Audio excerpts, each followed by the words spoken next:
Hello. Like it is customary, I wanted to make a review of the new Star Wars movie, Star Wars: The Last Jedi. Directed by Rian Johnson, someone who, to my knowledge, I've only seen Looper, pretty good movie from him. And I started writing down a script for the review, like, and I had to throw it away. I couldn't do it. I scripted the review about four different times, and every single time I wasn't happy with it because I don't know, the movie goes a lot of places. I was so confused about the goddamn movie. It is one hell of a movie. One hell of a movie in both the good and the bad ways. It's as a first descriptor, I won't give any spoilers, so don't worry about it. It is a movie that is has really good parts. Like it's got absolutely amazing scenes by themselves.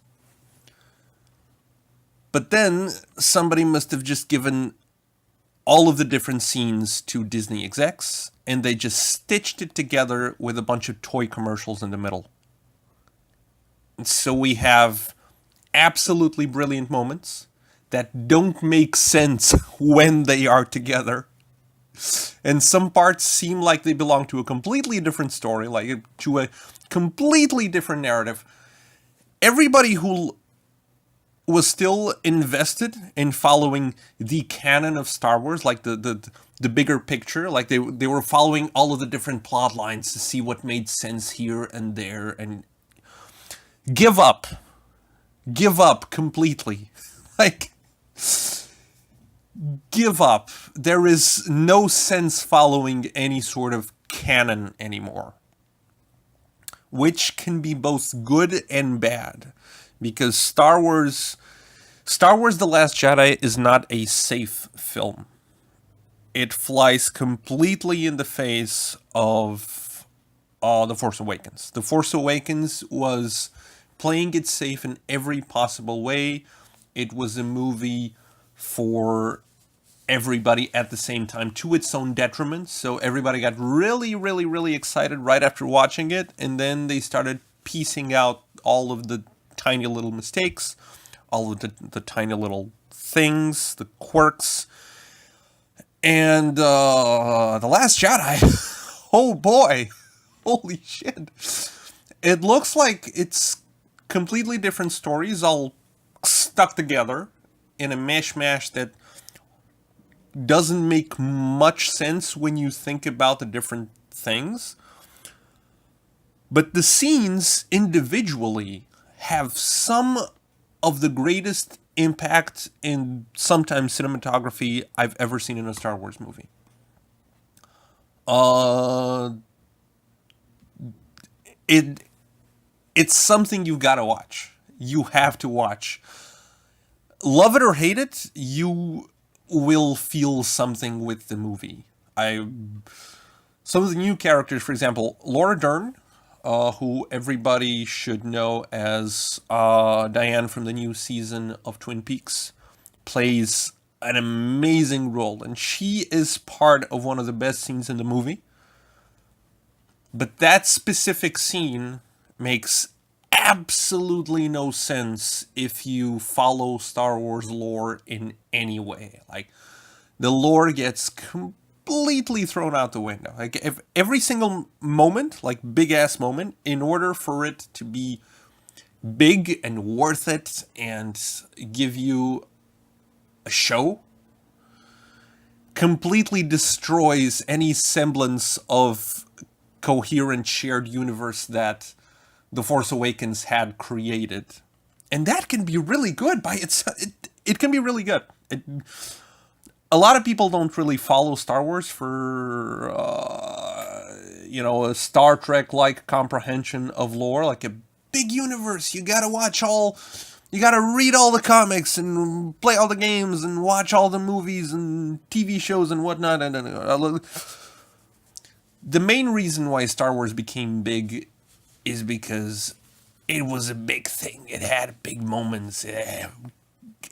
In this movie, watching this movie, at parts I was remembering why I loved Star Wars so much. I was going, yeah, yeah. While in other parts, I was completely flabbergasted at how certain moments actually came to be in the movie. Some of the parts are, I don't know. You're gonna have to watch it. You're gonna have to see it for yourself. And some of the parts make you want to like cheer for how Rian Johnson tried to do something completely new, completely original. And then other parts have you going, what the hell just happened there?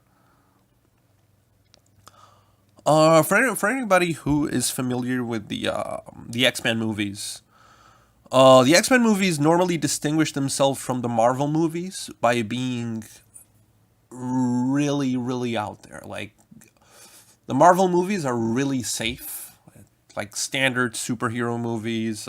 Those things happen, but then a few characters die, and those other things. While the X-Men movies, they're not afraid to just do whatever the hell they want. They put the world in danger in a really fucked up situation. They destroy entire plot lines. They make entire stories within the movies and then give them up in order to make a huge plot point or a huge show off of some sort of thing that they want to do. And although a lot of people are uncomfortable with this because these are the kind of things that take people out of their comfort zone, Star Wars just goes all in. Like, it goes in dry. It does not give you room to think. I by this I mean the Last Jedi. It's maybe it's exactly the kind of movie that we needed right now. It's all over the fucking place, and you can see that the actors are having a lot of fun with it. Many of them maybe don't like the stories that they're in, but they are having quite a lot of fun doing everything. They're everybody's given a lot of stuff to do. Everybody's given a lot of stuff to run around and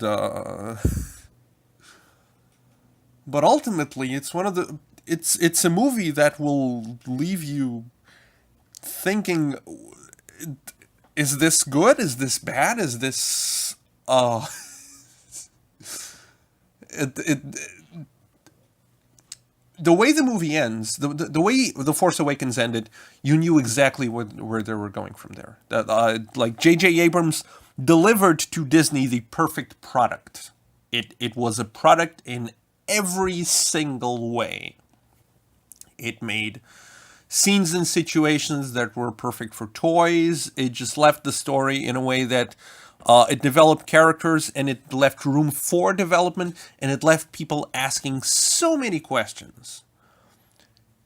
And in a way, The Last Jedi just completely spits in the face of those people. Like, you want to easy answers to these questions.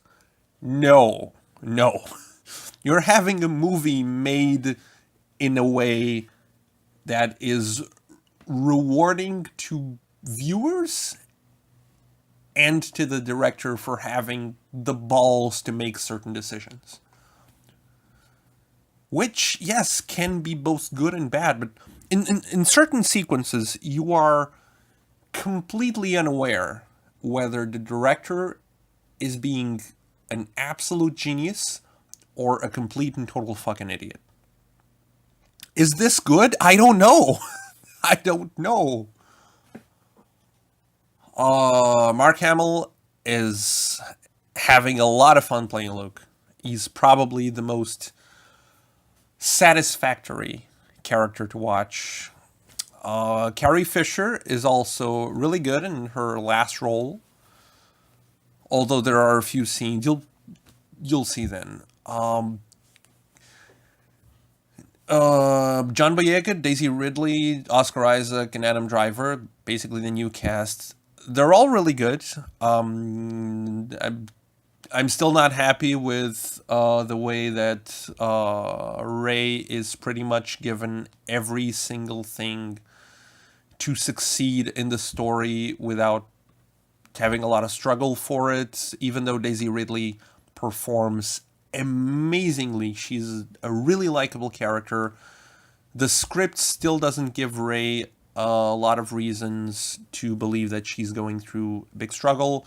And at the same time, Finn, they cam in on the comedy relief in an unsatisfactory way. Finn was the most likable character in Force Awakens, but the comedy relief was overblown, and they do it again in this film. And it's a shame because I kind of feel like, of the newcomers, he is the guy who likes Star Wars the most, and he would be an absolutely amazing hero to just watch go all over the place. We got a lot more Oscar Isaac, which is good, even though his plot lines are a bit, I don't know, they don't go a lot of places. But it's really fun to finally see his character, Poe Dameron, go places.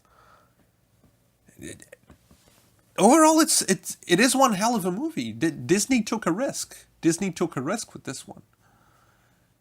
Now we are left to see if it's a positive or a negative risk, which is a goddamn shame because J.J. Abrams is returning for the third movie. We still don't have the title, but I think ultimately Disney decided that they really want to play it safe from now on. They want this movie to be like the Empire of the trilogy. It's risky, it's dark, it takes a lot of chances, but ultimately, I think that they want to move on from it and just skip right to the commercially overblown Ewok kind of stuff. They're going to do some last confrontations. They're going to do some stuff. But ultimately, the next movie is going to be ridiculously safe, which is a damn shame. Because this movie is a kick in the balls sometimes.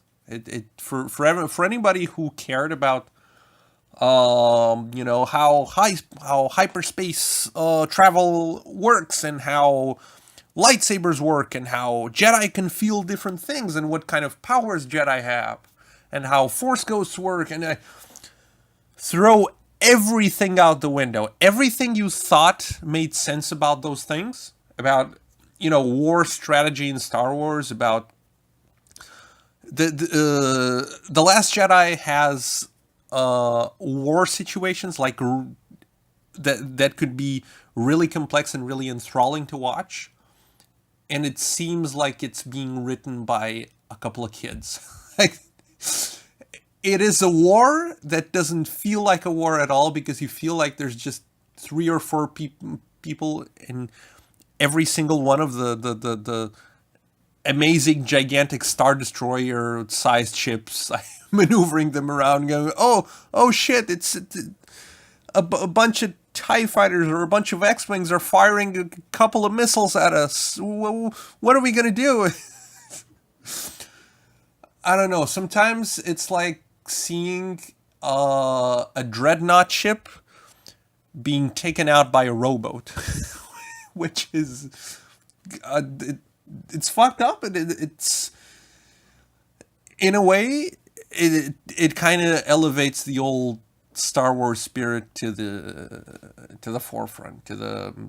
I mean, in A New Hope, you kind of saw the Millennium Falcon infiltrate the original Death Star and go through a lot of different situations and a lot of different things. So I don't know.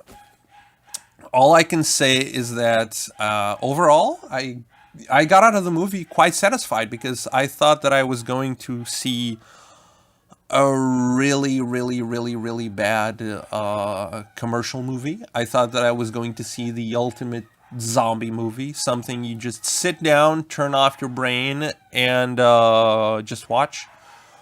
But overall, I think that what I ended up watching was something that was amazingly surprising. And I do recommend everybody to watch. I do recommend that everybody should go out and watch it because even if you hate it, you will get something out of it. Even if you hate it, you will get something very I don't know if I should say satisfactory, but you'll get moments out of it. Even if you will end up loving to hate it. This is kind of like what more movies should be like. I kind of get that vibe off Rian Johnson because Looper was also a lot like that. Looper was the kind of movie that after I watched it, I didn't really know what to think because the movie took a lot of chances. The story went a lot of different places at the same time, and I didn't think it was very coherent, very very cohesive. But it took chances. It risked a lot of stuff, and it didn't come back completely unscathed, but ultimately it was satisfactory. And it's kind of like the same thing that Star Wars The Last Jedi does. So overall, go watch it. Judge it for yourselves. This review is not. It didn't take a lot of effort. My last review for The Force Awakens got taken down by Disney, even though I spent like an entire month working on a 40-minute video. So this time I'm just going straight in, unscripted, just my opinion for the hell of it. I really hope you guys enjoy it. Come back to me with what you thought of it. Overall, I was satisfied. I thought I wouldn't be, but I was. It ruined any semblance of normalcy that Star Wars could have ever had, but I enjoyed my overall experience, and I'm gonna go watch it again because certain scenes didn't go through my head quite that well. So yeah, that said, hope you guys enjoy it.